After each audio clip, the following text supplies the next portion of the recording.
Shalom, shalom, Shavuot. Sí, tema controversial. Tema para debate en realidad. Es un tema muy debatido en el Yahidut, en el judaísmo. De hecho, yo recuerdo que en el año 2011 tuve una conversación con una chica, una joven ortodoxa, sobre el bien y el mal en el mundo. Y todo me hizo, que es una pregunta muy común y que creo que todos en algún momento nos la hacemos, que es, si Dios es tan bueno, ¿por qué existe el mal? ¿Cómo compaginamos eso? Eh, y en algún punto de la conversación, naturalmente, hablamos del Satán, del Yetzer Hará, de la tentación y otros temas afines. Fue una conversación muy interesante, pero no sé, nunca entendí cómo es que después de todo lo hablado, esta amiga ortodoxa que tenía en ese entonces llegó a la conclusión de que el diablo existía independientemente de Dios. Nunca entendí cómo llegó a esa conclusión porque en realidad precisamente lo opuesto era a lo que llevaba todo lo hablado. Pero bueno, en fin, así es un tema que te lleva para debatir y puede disparar para cualquier lado. Hay muchas posturas, pero creo que en parte, justo cuando estaba preparando este shiur, me acordé de esta anécdota y, y me puse a pensar de nuevo, después de tantos años, cómo es que llegó a esa conclusión. Y, y creo que en parte eso pasó porque, sin saberlo, estamos muy influenciados por la cultura pop, que es la cultura pop creo que es una de las catequistas más importantes de esta época. Seguramente ustedes han visto en internet una imagen, sí, una imagen, es como un dibujo, ¿sí? Que te muestra a Jesús haciendo pulseadas con el diablo. Es un excelente ejemplo visual de la idea que la gente generalmente tiene sobre el bien. De hecho, series y películas como Star Wars u otras nos inculcaron que existe una eterna lucha entre el bien y el mal. Esa frase es un eslogan prácticamente. La eterna lucha entre el bien y el mal, en la que básicamente hay dos fuerzas iguales en pugna por conquistar el mundo. Bueno, teniendo esta clase de influencias, creo que no es extraño que al abordar el tema religiosamente, elaboremos una noción, una mezcla, un sincretismo de lo que dice la Biblia y lo que nos enseña la cultura pop. Así que elaboramos una noción que en realidad es más popular que bíblica, pero es una amalgama de ambas, un sincretismo de ambas. Para ser claros de entrada, no hay una lucha de fuerzas iguales. No hay una lucha entre Dios y el diablo en la que a veces el diablo gana y otras Dios es el que va ganando. Eso es paganismo, es paganismo. Y para ser más específico, es mazdeísmo, la antigua religión de los persas. De ahí viene. En filosofía se lo llama dualismo y fue pasando a Occidente a través de otras corrientes como el maniqueísmo, el gnosticismo. Bueno, a lo largo del tiempo fue pasando por distintas corrientes, tanto religiosas como filosóficas, y bueno, hoy nos llega a través de Star Wars y la cultura pop. Pero básicamente es paganismo, ¿sí? Así que no existe una lucha entre dos fuerzas iguales, paralelas, entre el bien y el mal como dos fuerzas iguales. No, eso es paganismo. Eh, es la religión de la antigua Persia, el mazdeísmo, o también conocido como zoroastrismo, ¿no? Hoy también se lo conoce como religión parsi. Pero Hashem nos enseña algo muy diferente. Y para entender esto, debemos comenzar por lo básico y esencial que es nuestra teología, o sea, Dios. ¿Quién es Dios? Uno de sus nombres es Adonai, que quiere decir mi Señor. En los profetas incluso se lo llama el Adón, el Señor. Es decir, que si Dios es el Señor, y con esto quiero decir el único y supremo Señor y amo de toda su creación, entonces el diablo y todo lo que asociamos a él depende absolutamente de Dios. Un buen ejemplo que ilustra esto lo encontramos en el libro de Job, que es un mashal extenso que nos enseña sobre la soberanía de Dios, sobre nuestras adversidades y del propósito de las tentaciones con que somos probados. En el primer capítulo de Job, el Satán está completamente sometido a Dios y hasta le tiene que pedir permiso a Hashem para hacer lo que sea. Entonces, Adonai Elohenu, el Señor nuestro Dios, tiene todo bajo su control soberano y nada escapa de su señorío y reinado. Eh, Podemos verlo en cómo lo dice, cómo lo expresa de una mejor forma, más clara o más contundente el profeta Yeshayahu, el profeta Isaías. En la profecía concerniente a Koresh, que es el rey Ciro de Persia, Ciro el Grande, en la profecía de Yeshayahu concerniente a Koresh, leemos unos versículos que exaltan el señorío de Dios, su dominio en la historia, su providencia, y nos dicen algo muy interesante al final sobre el bien y el mal. Así leemos en el profeta Yeshayahu, en el Perek 45, en los Pesukim 5 al 7. Yo soy el Señor y no hay otro. Fuera de mí no hay Dios. Yo te ciño aunque no me has conocido, a fin de que se sepa, desde el nacimiento del sol y desde el occidente, que no hay otro sino yo. Yo soy el Señor y no hay otro. Y fíjense lo que dice el pasuk número 7. Yo formo la luz y creo las tinieblas. Yo hago la paz y creo la calamidad. Yo, el Señor, hago todas estas cosas. ¿Sí? Lo voy a leer de vuelta. Yo formo la luz y creo las tinieblas. Yo hago la paz y creo la calamidad. Yo, el Señor, hago todas estas cosas. Lo llamativo está en el versículo 7, que literalmente traducido dice la última, la frase más llamativa, dice, yo hago paz y creo lo malo. Acá esta traducción dice que crea la calamidad. Pero literalmente usa la palabra ra, lo voy a leer en hebreo directamente. En hebreo dice, Uboré Hoshech, Ose Shalom, Uboré Ra, Ani Adonai, Ose Kol Ele. Boré Ra. Creo Ra el mal, lo malo. Literalmente entonces está diciendo yo hago paz y creo lo malo. Ahora esto nos plantea una pregunta importante. ¿Dios es el creador del mal? ¿Que Dios no es bueno? ¿Y que no es que todo lo que Él creó lo hizo bueno y bueno en gran manera? Bueno, la verdad es que Dios es bueno, desea nuestro bien y de Él proviene solamente el bien. Pero entonces, ¿cómo entendemos este pasuk? Debemos entender el mal como la adversidad. Acá lo traduce muy bien, como calamidad. Así que debemos entender el mal como lo adverso. Pero la adversidad Dios la usa para sus propósitos bondadosos. Gershom Scholem, en Pirkei Yesod, nos explica la noción cabalística del mal. Y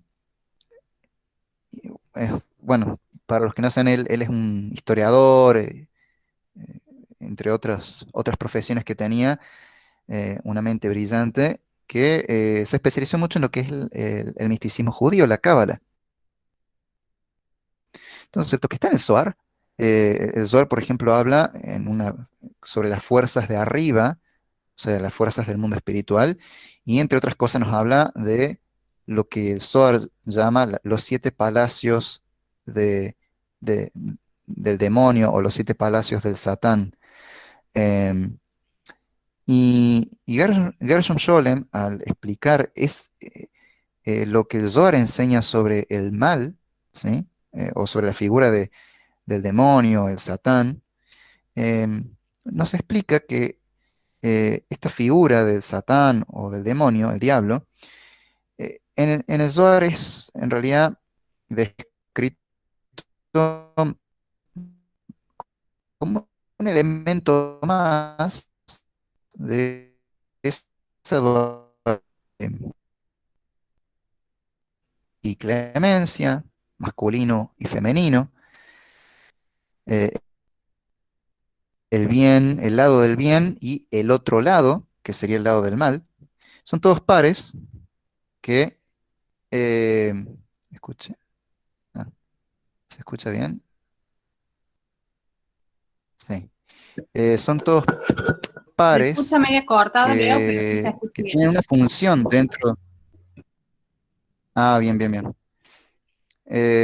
Como decía, son todos pares que eh, tienen una función dentro de los designios de Dios.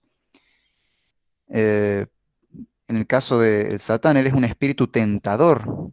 Así el Zohar lo describe en otras partes. Es un espíritu tentador que también es identificado con el ángel de la muerte, pero en realidad es considerado muy bueno, porque él permite al hombre elegir el buen camino. Eh, por ejemplo, de la serpiente y Samael, que de ahí, digamos, nace el espíritu tentador. Y Samael eh, literalmente significa veneno de Dios. Sam, veneno. Em, Así que, como explica Scholem, en base al misticismo judío, este otro lado, este lado del mal, en realidad constituye un organismo que es, en cierta manera, independiente al lado que constituyen las sefirot, pero en realidad surge de la sefirot, del seno de la sefirot. Eh, Nació del fuego sagrado, del rigor, eh, de la sefirá Geburá. Es como una chispa que se desprende de la santidad que tenía originalmente. Y esta fuerza, que proviene del otro lado, pasó a formar parte de la esencia del ser humano cuando el ser humano sucumbió a la tentación en el paraíso. Eh, Así que, ¿qué quiere decir toda esa explicación tan mística? Bueno, simplemente, para hacerlo más simple, Dios creó la maldad para que hubiera libre albedrío y somos nosotros quienes decidimos darle fuerza o alejarnos de ella. Y es más, en realidad no es que Dios crea el mal, en realidad el bien, en cierto modo sí, pero podemos entenderlo más como algo propio del ser humano. El bien y el mal sí fueron creados en un mismo instante, uno como consecuencia del otro, pero en un principio existían solo en potencia. Y fue el hombre quien, al comer del árbol prohibido, del fruto del árbol prohibido, materializó la existencia del mal. Y por eso solo nosotros podemos hacer que algo sea bueno o malo. No es que Dios lo hace malo, sino que somos nosotros los que lo convertimos en bueno o malo. Al darle, digamos, es nuestra responsabilidad. Nosotros le damos una dirección a las creaciones de Dios y por lo tanto somos los que podemos hacer que tenga una dirección buena o una dirección mala. Eh, yo el año pasado, con esto de la cuarentena, mucha gente me estuvo contactando por WhatsApp, gente de otros lados que no, digamos, no son de nuestra comunidad, pero que de una u otra forma llegaron a nosotros. Y me llevé algunas sorpresas al conocer algunas creencias, entre otros mesiánicos. Muchos nuevos mesiánicos rezan atando al diablo y arrebatándole bendiciones, y se la pasan culpando al Satán y sus demonios de todo lo malo que les sucede en la vida. Pero en realidad uno se hace todo ese mal a sí mismo. Debemos hacernos cargo de nuestras responsabilidades. Debemos dejar de culpar a otros, como el diablo, por ejemplo. Debemos dejar de culpar a otros de nuestros propios errores. Todas las cosas creadas tienen potencial para cumplir la voluntad de Dios. Eh, Cuando se logra ese cometido, decimos que esas cosas son buenas. Pero también las creaciones tienen el potencial de alejar al hombre de Dios y cuando eso sucede, las llamamos malas. Pero quien las direcciona hacia el bien o hacia el mal, somos nosotros, es el hombre. Podemos direccionarlas hacia el mal o redireccionarlas a Dios. Las creaciones no pueden ser movidas por ellas mismas, ni tampoco puede un espíritu o energía externa moverlas. La maldad y la bondad son ante todo humanas y por lo tanto son internas a nosotros. Sin embargo, en este mundo el hombre también es presa de influencias externas que lo confunden y que el ser humano, nosotros debemos vencer. El encargado de confundir al ser humano para que pueda retarse es el Satán. Eh, Su obligación es tentar al hombre, o sea, ponernos obstáculos en el camino. Y nuestro deber es superar esos obstáculos. A diferencia de como se suele ver al diablo en la cultura pop, el Satán judío no es un ángel enemistado con Dios, ni un espíritu malvado igual a Dios o independiente de Dios. No, es un serafín de los más altos rangos y que cumple en todo momento la voluntad de Adonai. Para el judaísmo, la tentación es buena. La tentación es la única forma que tiene nuestra alma para poder superarse. Nuestro propósito en la vida es servir a Dios con alegría y refinarnos. Y para llegar a madurar espiritualmente, tenemos que ser tentados y pasar adversidad. El Satán es el adversario y el tentador.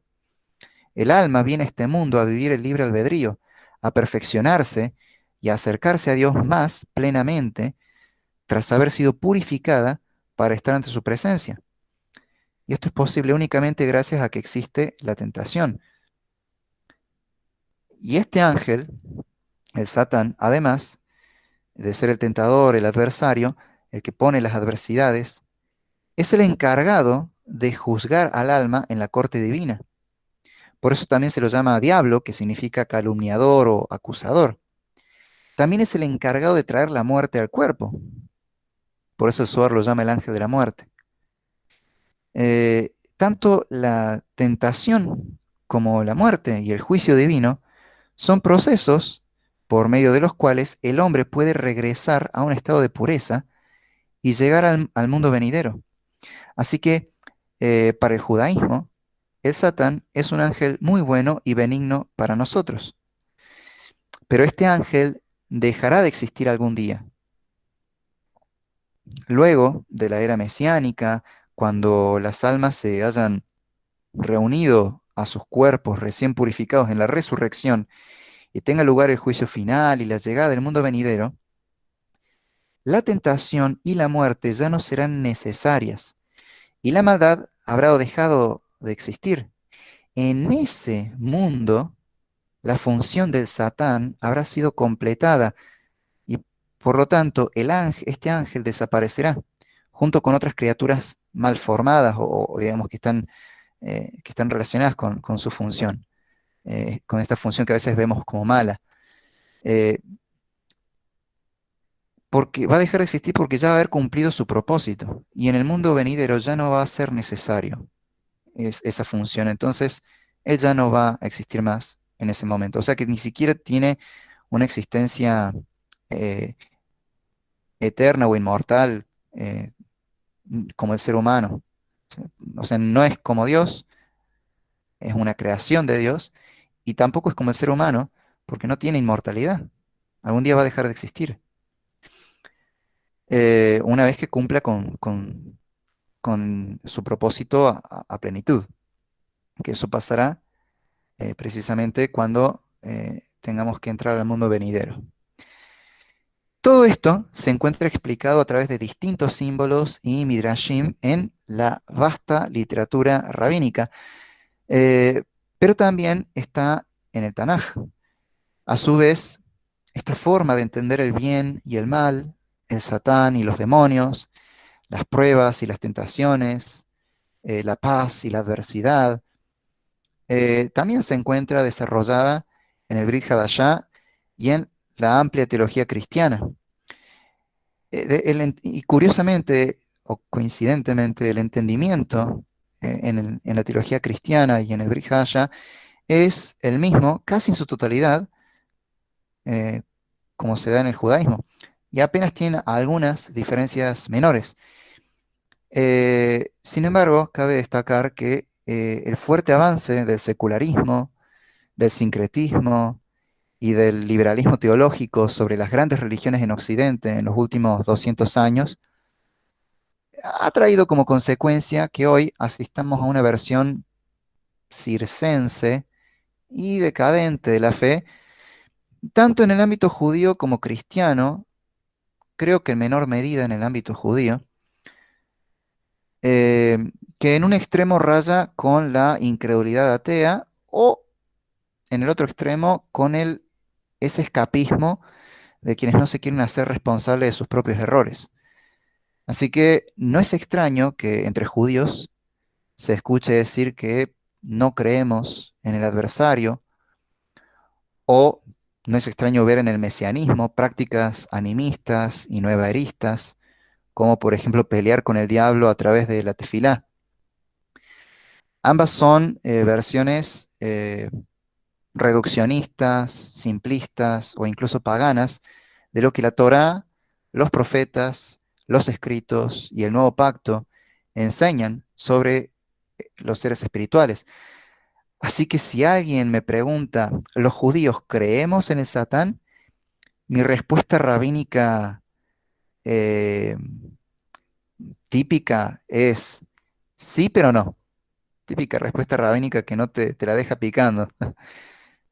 ¿Los judíos creemos en el Satán? Sí y no.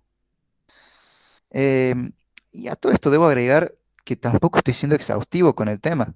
Estoy dejando muchos puntos y subtemas de lado, como son los Shedim, los súcubos, los íncubos, el golem. Son temas metafóricos, pero eso no significa que no sean reales o que el judaísmo no crea en esas cosas.